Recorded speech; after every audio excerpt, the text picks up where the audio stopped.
What if I told you that there was once a Christian sect that challenged the very foundations of the Catholic Church during the Middle Ages? This was Catharism.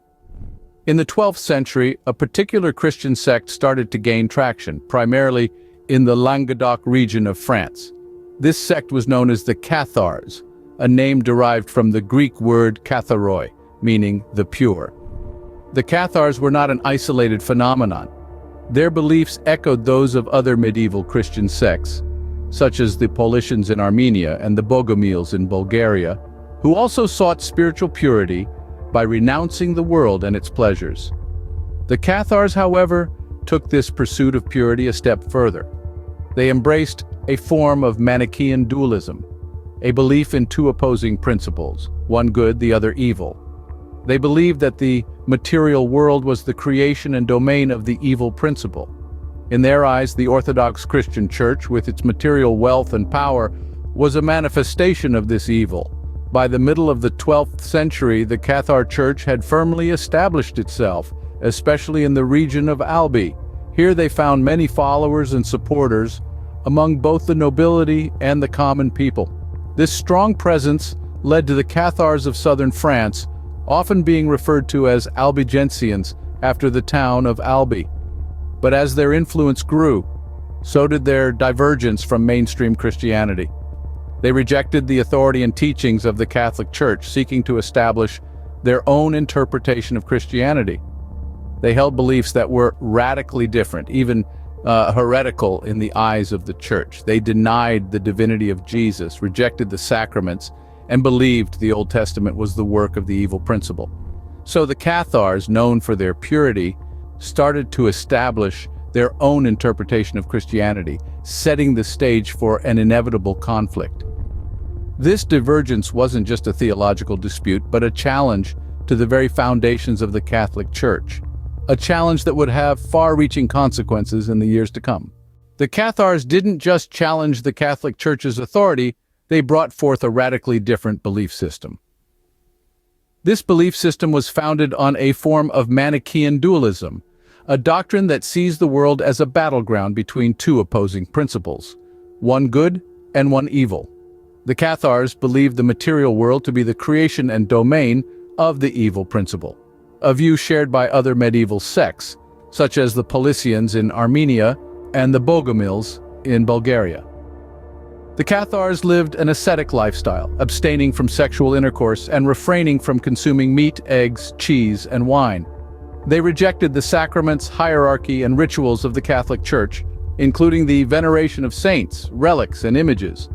Their Bible was a distinct one, with the Old Testament seen as the work of the evil principle and Jesus not depicted as the Son of God, but an angel dispatched by the good principle to reveal the truth. In their understanding, Jesus didn't possess a real human body, and his sufferings and death on the cross were merely an illusion. This radical interpretation of Christianity was complemented by a unique social structure within their community. They divided their followers into two groups, the perfect and the believers.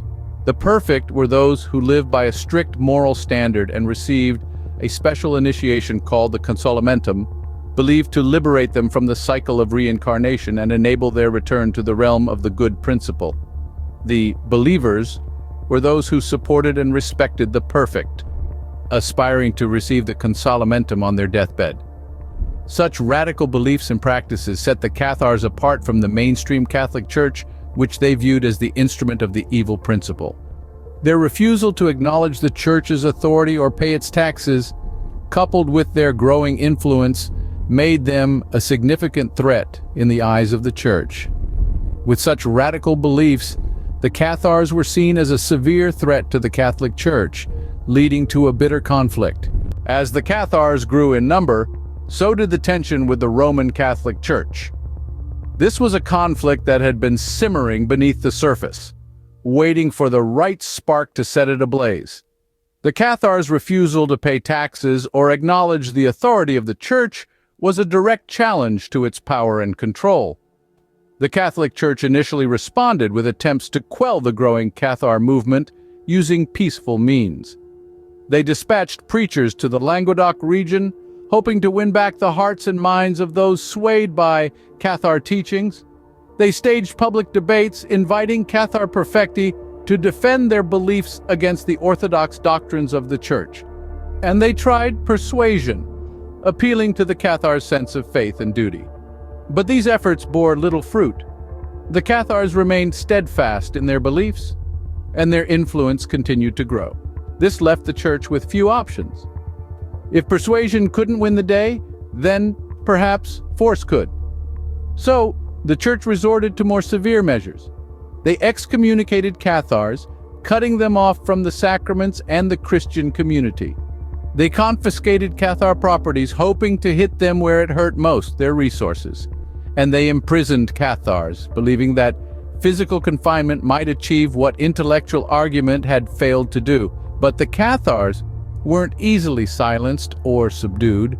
Their beliefs were deeply ingrained, and they were willing to endure hardship and persecution for their faith.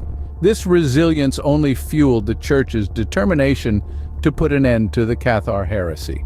The conflict between the church and the Cathars was more than just a religious dispute. It was a clash of ideologies, a struggle for power and control. It was a battle between an established institution determined to maintain its dominance and a radical movement challenging the status quo. The tension between the Cathars and the Catholic Church eventually led to a full-blown war known as the Albigensian Crusade. This wasn't just a crusade against a heretical sect. It was a fight for the soul of Christianity in the medieval world.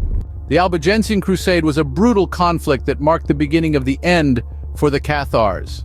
In the early 13th century, the Catholic Church declared a crusade against the Cathars, known as the Albigensian Crusade. This wasn't a distant holy war in the Middle East, but a violent conflict on European soil, primarily in the Languedoc region of France. The French king and northern French nobles, seeing an opportunity to expand their power, became actively involved. The crusade was a time of extreme violence and atrocities committed by both sides. Towns, castles, and villages were destroyed, and thousands of people, both Cathars and Catholics, were killed. The Cathars, despite their peaceful beliefs, didn't stand by idly. They fought back, defending their homes and their faith against the onslaught. But the Albigensian Crusade was more than a physical war. It was a battle for the hearts and minds of the people.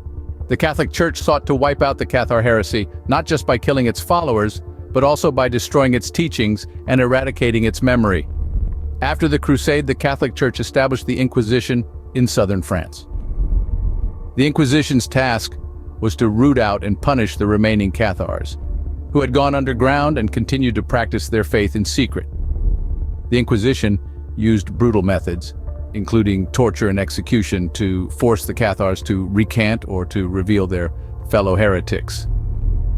The Inquisition was ruthless in its pursuit of heretics.